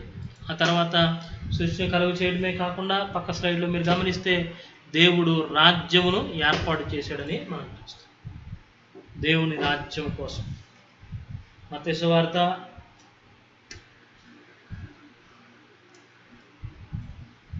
'భూమి నిర్మాణం కంటే అంటే ఈ సృష్టిని కలుగు చేయడం కంటే ముందు ఏం చేశాడు దేవుడు అన్న మాటకు ఏమి ఉంది అన్న దానికి వివరణగా ఈ పాఠాన్ని మనం నేర్చుకుంటున్నాం. మత్తయి సువార్త 25వ అధ్యాయము 34వ వచనం. అప్పుడు రాజు తన కుడి వైపునున్న వారిని చూసి, నా తండ్రి చేత ఆశీర్వదింపబడిన వారలారా రండి, లోకం పుట్టినది మొదలుకొని మీ కొరకు సిద్ధపరచబడిన రాజ్యమును స్వతంత్రించుకొనుడి. ఈ సృష్టి నిర్మాణం కంటే ముందే దేవుని రాజ్యం ఒకటి ఉంది. ఆ నిర్మాణము సృష్టి మొదలుకొని పుట్టింది మొదలుకొని అంటే ప్రతి మానవుని కొరకు లేదా ప్రతి మానవుని కొరకు ఆయన రాజ్యం ఒకటి ఏర్పాటు చేయబడింది. 1 కొరింథీ 15వ అధ్యాయం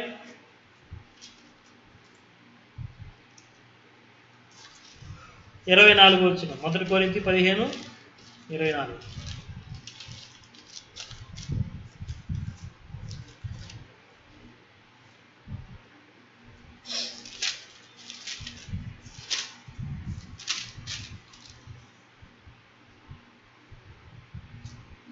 అటు తర్వాత ఆయన సమస్తమైన ఆధిపత్యమును సమస్తమైన అధికారమును బలమును కొట్టివేసి తన తండ్రి అయిన దేవుని రాజ్యమును అప్పుడు అంతము వచ్చును. ఎప్పుడు అంతం వస్తుంది అన్న మాట కోసం కాదు ఇది రాయబడింది. ఆయన రాజ్యము మరలా అప్పగించబడుతుంది. అంటే దేవుని రాజ్యం ముందు నుంచే ఉంది, లోకం పుట్టింది మొదలుకొని. తర్వాత లోకాన్ని భూమిని సమస్తాన్ని సృష్టించి దేవదూతలను కూడా సృష్టించిన తర్వాత ఆయన ఒక రాజ్యాన్ని సృష్టించుకొని, ఎందుకు అని అంటే ఆయన మహిమ కొరకు అన్న మాట మనం చూస్తున్నాం. తర్వాత దేవుడే యుగాలను కూడా సృష్టించాడు.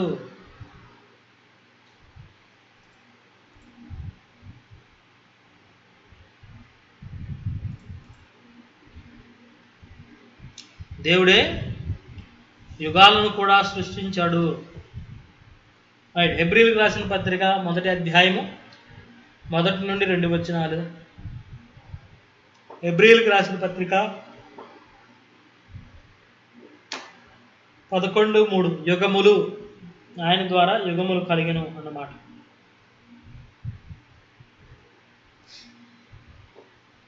తర్వాత ఎఫెసీ 2:7 ఎఫెసీ 2:3-5 అపోస్తల కార్యం 15-18 ఇది చదువుదాం. అపోస్తల కార్యం 15-18 చదువుదాం. ఇక్కడ ఎలాంటి వచనాలు ఉంటుంది.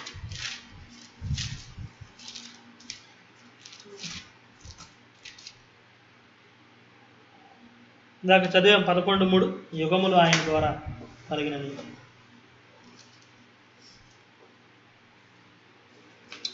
చదువుతూ పోతే ఈ పాఠం ఈరోజు కావట్లేదు, కొంచెం త్వరగా ఉంది కదా. ఎన్ని యుగాల కోసం మనం చెప్పుకున్నామంటే ఈ వచనాలు మీరు రాసుకున్నారు. ప్రస్తుతపు దుష్టయుగము గలతీ 1:4, రాబోయే యుగములు 1 ఎఫెసీ 20-21 వచనాలు, సమాప్తి అయిన యుగములు అంటే 1 కంటే ఎక్కువ అని మనం బాగా రాసుకున్నాం. 9వ అధ్యాయము 26వ వచనం హెబ్రీ.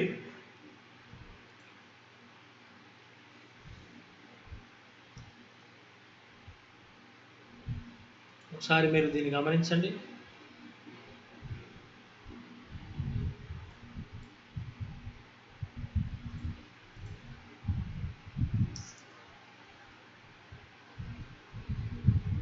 ఈ మ్యాప్ను బట్టి మనము 7 యుగాలని రాసుకున్నాం. 7 యుగాలు 7 ఎందుకు అని ఎప్పుడైనా ఆలోచించారా మీరు? పోయిన శనివారం కూడా కొంత ప్రస్తావన చేశాం.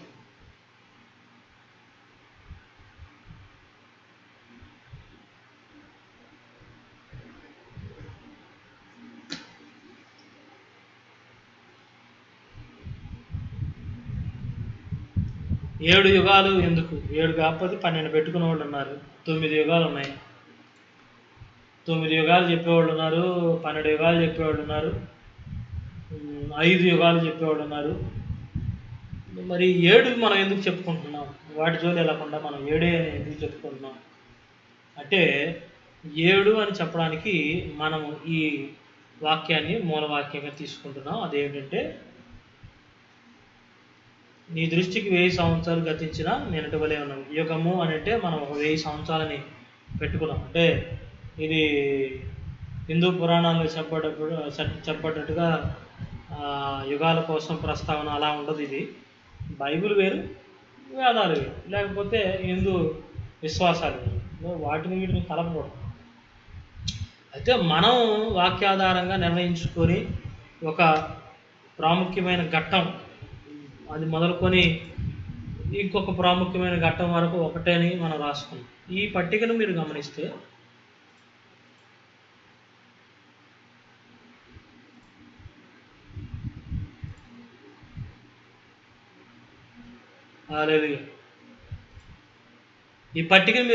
మీకు అర్థమవుతుంది. మొదటి యుగం నిష్కల్మష యుగం, అది 1వ రోజు కోసం పెట్టుకున్నాం. ఆదాము అవలు ఏదేడు తోటలో నుంచి ఉన్నంత వరకు నెట్టివేయబడ్డాక మనస్సాక్షి యుగం, అక్కడ 2వది. ఇప్పుడు మానవ పరిపాలన యుగం, ఆ తర్వాత వాగ్దాన యుగం. మీరు ఒక్కొక్క భక్తుడిని ఒక్కొక్క యుగానికి మనం నియమించుకుంటాము. వాళ్ళ జీవిత కాల పరిమాణాన్ని బట్టి. యేసుక్రీస్తు మరణం వరకు 4000 సంవత్సరాలు, ఇప్పటికీ 6000 సంవత్సరాలు పూర్తవుతాయి. ఏది?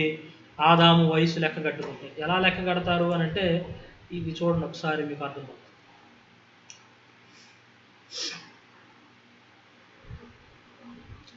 కలుగు చేసిన ప్రతి యుగంలో మానవునికి ఒక టాస్క్ ఇచ్చాడు. ఆ టాస్క్లో అతను గెలిచాడా ఓడిపోయాడా అని చదువుతాం. అప్పుడు ఆ తరము వారితో దేవుడు ఎలాగ తను ప్రత్యక్షపరుచుకున్నాడో తెలుసుకున్నాం. ఈ క్రమాన్ని బట్టి మనం నేర్చుకుంటూ 7 యుగాల కోసం నేర్చుకుంటున్నప్పుడు దేవుడు ఏమై ఉన్నాడు అన్న ఆ ప్రత్యక్షత పూర్తిగా మన కన్నుల ముందు కట్టినట్టుగా 6 యుగాలు ఇప్పటికి మనం చదువుకుంటామండి. 7వది భవిష్యత్తు, జరగబోయేది కదా. అప్పుడు జరగబోయే యుగంలో దేవుడు మన దగ్గర ఏం కోరుకుంటాడు? ఎంత శ్రేష్టతను కోరుకుంటాడు? దాదాపుగా మీరు ఆది కాండంలో ఎన్ని ఆజ్ఞలు ఉన్నాయి? ఒక ఆజ్ఞ. తినకూడదు అన్నది ఒకే ఆజ్ఞ. తర్వాత ముందుకు వస్తే నిర్గమాకాండం ధర్మశాస్త్రంలోనికి వెళ్ళి మోసే కాలంలో ధర్మశాస్త్రం ఇవ్వబడింది కదా. ఆ ధర్మశాస్త్రం ఎన్ని ఆజ్ఞలు ఉన్నాయి? దాదాపుగా 1500 ఆజ్ఞలు ఉన్నాయి. 10 ఆజ్ఞలు ఉన్నాయి అనుకుంటున్నారు. పలకల మీద రాజు 10. ఆ తర్వాత చూడండి, ప్రకటన గ్రంథం మనం సువార్తలు దాటి యేసుక్రీస్తు కాలానికి సంఘకాలానికి వస్తే అపోస్తుల దగ్గర నుండి మనకు ఇవ్వబడిన ఆజ్ఞలన్నీ ఎత్తి రాసుకుంటే ఎన్ని ఆజ్ఞలు ఇచ్చాడు దేవుడు? ఎంత శ్రేష్టతను కోరుకుంటున్నాడు? ఆదాముకేమో ఒక ప్రశ్న ఏంటి, మనకేమో ఆదాముకేమో ఒక ఆజ్ఞ ఏంటి, మనకేమో ఇన్ని ఆజ్ఞలు ఏంటి? అంటే దేవుడు యుగాల ప్రత్యక్షతలను మనం ఎంత జటిలం చేస్తున్నాడు అంటే, ఆయనకు బెస్ట్ ఆఫ్ ది బెస్ట్ కావాలని కోరుకుంటున్నాడని మనం ఇక్కడ అర్థం చేసుకోవాలి. మన దగ్గర నుండి ఆయన శ్రేష్టతను కోరుకుంటున్నాడు, పరిపూర్ణతను కోరుకుంటున్నాడు. పరమ దేవుని సన్నిధిలో పరలోకంలో ఉండడానికి ఆయన పర్ఫెక్ట్ అయిన వ్యక్తులను కోరుకుంటున్నాడు. ఆ పరిపూర్ణత మనకు రావాలని దేవుడు కోరుకుంటున్నాడు కనుక ఆ పరిపూర్ణత కొరకు ప్రయాసపడడానికి దేవుడు ఈ యుగముల ఎందుకు చేశాడు అని అంటే ఆయన మహిమ కొరకని. భౌతిక విశ్వాన్ని ఎందుకు సృష్టించాడు అని అంటే దేవుడే రాజ్యాన్ని ఏర్పాటు చేశాడని,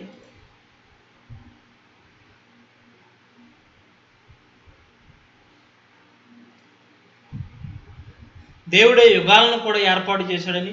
ఎన్ని యుగాలు అని అంటే అవి 7 యుగాలుగా మనం చదువుకున్నాం.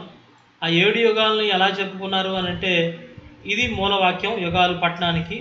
ఈ మూల మ్యాప్లో నుంచి మనం ఒక 7 బలమైన యుగాలను దైవ చిత్తానుసారంగా ఏర్పాటు చేసుకున్నాం. ఆ 7 యుగాల కోసం ఎందుకు 7 అని అంటే మనం ఇంకొంచెం స్పష్టంగా ఈ పేతురు పత్రికలో నుంచి కీర్తన గ్రంథం 90వ అధ్యాయము 4వ వచనం నుంచి మనం చదువుతూ వచ్చాము. వాటి కోసం మనం మాట్లాడదాం. అదే కాకుండా ఇది ఇక్కడున్న రాయబడిన సంవత్సరాలు కొంచెం అప్రాక్సిమేట్గా అటు ఇటుగా ఉంటాయి, కానీ ఈ మ్యాప్లో ఇది సత్యం. ఇది కొంచెం సత్యానికి దగ్గరగా ఉంది. 7,000 సంవత్సరాల దేవుని ప్రణాళిక భూమిపై అని చెప్పుకుంటూ దీన్ని మ్యాప్ పాయింటింగ్ ఇచ్చారు. నేను తెలుగులో కూడా చేస్తున్నాం, అది మీ ముందుకు తీసుకొస్తాను. ఇక్కడ చూడండి, ఇక్కడ 7 యుగాల కోసమైన మ్యాప్ కూడా మేము ముందుకు పెట్టాను. మీకు కొంచెం అర్థం అవడానికి ఇది కూడా ఒకసారి చూడండి. ఆదాము నుండి అబ్రహాము వరకు 2183 సంవత్సరాలు. ఆదాముకి అబ్రహాముకి మధ్య ఎన్ని యుగాలు గడిచిపోయాయి? మనం త్వరగా కొన్ని యుగాలను ముందుకు సాగుతూ వచ్చాం.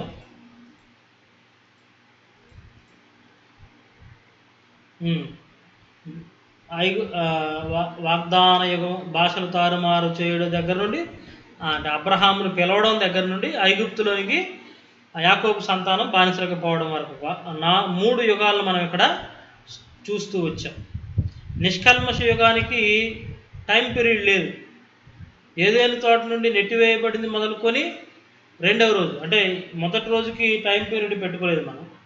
2వ దానికి టైం పీరియడ్ ఉంది, 3వ దానికి టైం పీరియడ్ ఉంది, 4వ దానికి కూడా టైం పీరియడ్. అంటే ఇక్కడ వరకు 3 యుగాలు గడిచిపోయాను. 2,000 సంవత్సరాలు మనం గమనిస్తాం సాధారణంగా. ఆ తర్వాత 6,000 సంవత్సరాల చరిత్రను చెప్పుకోవడానికి మీరు ఈ వచనాన్ని ఒకసారి చూడాలి. ఈ మ్యాప్ పాయింట్, ఈ మ్యాప్ పాయింట్ని చూస్తే మీకు అర్థమైపోతుంది.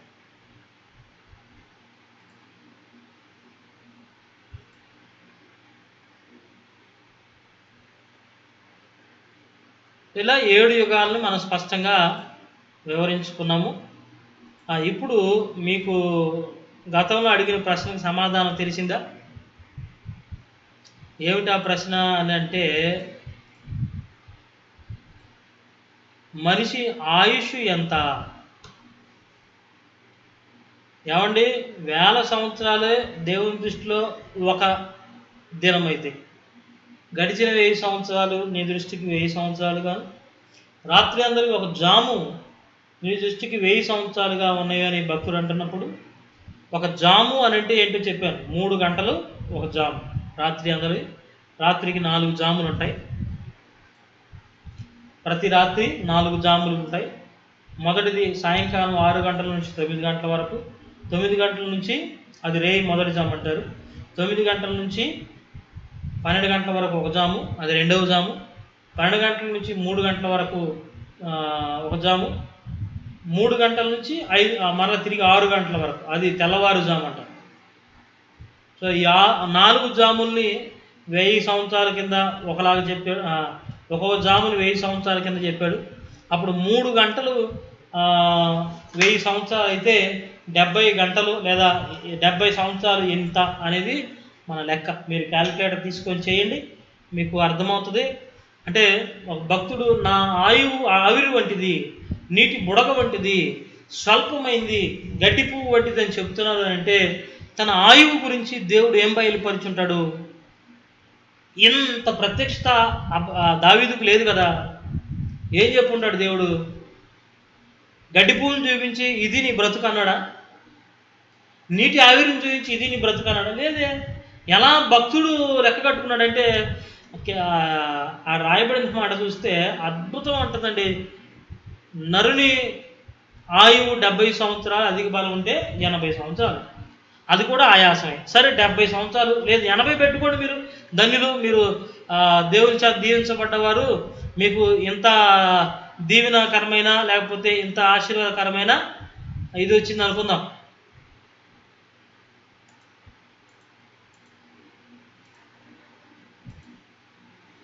ఇప్పుడు దేవుడు మిమ్మల్ని 80 ఏళ్ళు బ్రతికించాడండి. దేవుని దృష్టిలో మీరు ఎంత బ్రతికినట్టు? 1000 సంవత్సరాల్లో 70 సంవత్సరాలు ఎంత?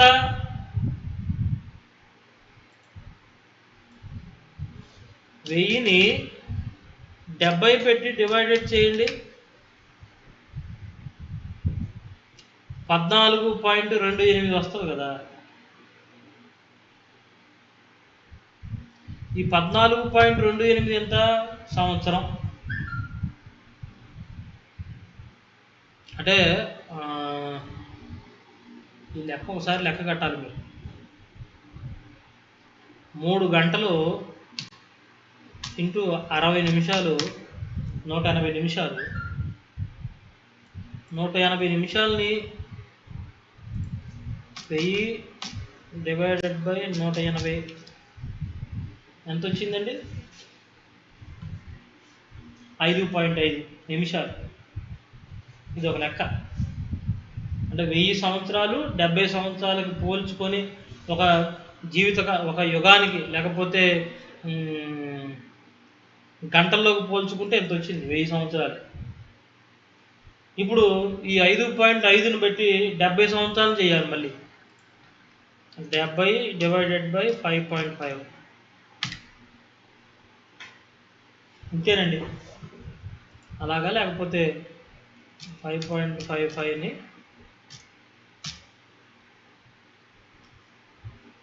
ఒకసారి ప్రయత్నం చేయండి. నాకు క్యాల్కులేటర్ ఫోన్లో ఉంది, దీనిలో లేదు, దీనిలో రావట్లేదు. కొంచెం అలాగే లెక్క వేసి చూడండి.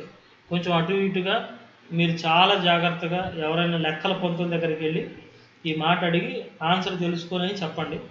1000 సంవత్సరాలు 3 గంటలైతే 70 సంవత్సరాలు ఎంత? 1000 సంవత్సరాలు 24 గంటలు అయితే 70 సంవత్సరాలు ఎంత? ఈ లెక్క 2 లెక్కలు వేయించండి, రెండింటిని అర్థం చెప్పండి. అప్పుడు భక్తుని దృక్కోణంలో, కీర్తనకారుని దృక్కోణంలో మానవుని ఆయుష్ ఎంత? 0. ఓకే, రమేష్ గారు చెప్తున్నారు 0.07 సెకండ్లా అండి, నిమిషాల? సాధారణంగా చాలా స్వల్పమైంది అని మనకు లెక్క వస్తుంది. చాలా స్వల్పమైందిగా మన లెక్క తేలిపోతుంది.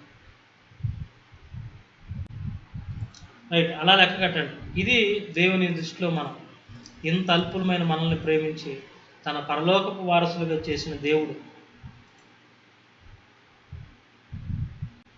ఎంత గొప్పవాడింది. మనల్ని ఇంకా ఎంతగా ప్రేమిస్తున్నాడు.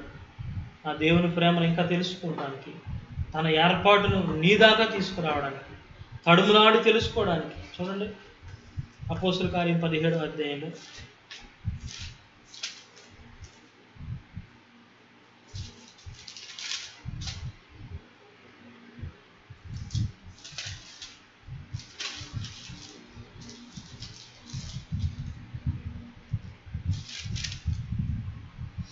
ఎథెన్సులో పౌలు తన సువార్తను చెప్పేటప్పుడు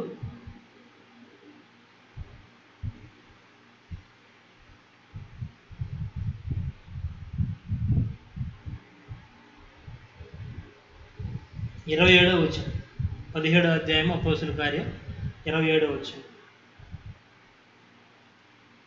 మరియు యావత్ భూమి మీద కాపురం ఉండుటకు ఆయన యొక్కడి నుండి ప్రతి జాతి మనుషులను సృష్టించి, వారు ఒకవేళ దేవుని తడుములాడి కనుగొందురేమో అని తను వెదుకు నిమిత్తము నిర్ణయ కాలమును వారి నివాస స్థలం యొక్క పొలిమేరలను ఏర్పరచును. ఆయన మనలో ఎవరికి దూరముగా ఉండేవాడు కాడు. మనలో ఎవరికి దూరముగా ఉండేవాడు కాక మనం అల్పులమని తెలిసి కూడా, అందుకనే భక్తుడు అన్నాడు, పురుగు వంటి వాడిని, ధూళి వంటి వాడిని, ఆవిరి వంటి వాడిని ప్రస్తావన చేసిన మన బోటి వారి కొరకు దేవుడు తన రక్తం కార్చి మనల్ని విమోచించి తన రాజ్య వారసులుగా చేసి మన కోసం ఎంతటి ప్రణాళికను, మన రక్షణ ప్రణాళికను కాలాలు యుగాలు ఎందు మనం తడువులాడి తెలుసుకునేలాగా ఏర్పాటు చేసిన మహాదేవుని ప్రేమను కొనియాడుతూ ఈ పాఠాన్ని ముగించుకుందాం. తలలో ఉంచండి, ప్రార్థన చేసుకుందాం. మహాగణుడమైన మా తండ్రి, మీకు వందనాలు. మీ దివ్యమైన ఆశీస్సుల కొరకు ప్రార్థిస్తున్నాం. ఈ మధ్యాహ్న కాల సమయంలో ప్రియ మీ పిల్లలను దీవించండి, మీ వారసులను దీవించండి. ఎవరైతే నీ చిత్త ప్రకారమైన నీ ఉద్దేశపూర్వకమైన భక్తులు సార్థకులు అవుతున్నారో అటు వారిని నీ వారసులుగా చేసుకుని పరలోకాన్ని మాకు ఇవ్వడానికి మీ కుమారుడు మా రక్షకుని యేసునాథునిలో నుంచి మమ్మల్ని కోరుకున్నందుకు స్తోత్రాలు. అటు ధన్యతను బట్టి వందనాలు. నీ ఏర్పాటును, నీ ప్రపంచ నిర్మాణములను, యుగముల నిర్మాణాన్ని ధ్యానిస్తూ మీ మహా గొప్ప సంకల్పాన్ని, మీ మర్మాన్ని తెలుసుకున్నట్టు ధన్యత మాకు అనుగ్రహించండి. మేలుతో నడిపించి మనం పొందాలి. చేరిన ప్రతి ఒక్కరిని, ఈ పాట విన్న ప్రతి ఒక్కరిని దీవించండి. రేపటి తరగతిలో కూడా మేము ఇంకా ఆశీర్వాదకరమైన మేలు పొందుకోవడానికి సహాయించండి. మీ నామానికి మాత్రం మహిమ తెచ్చుకోండి. యేసు దీవెనామమున ప్రార్థించి వేడుకొనుచున్నాము తండ్రి. అందరికీ వందనాలు. పాఠం ముగించబడింది. మీ ప్రార్థన జ్ఞాపకం చేసుకునండి. రేపటి దినపు పాఠము మీ అందరికీ ఆశీర్వాదకరంగా ఉండేలాగా ప్రార్థనాపూర్వకంగా జ్ఞాపకం చేసుకొని త్వరపడి 11:30-11 గంటలకల్లా పాఠం మొదలు పెడుతున్నాం.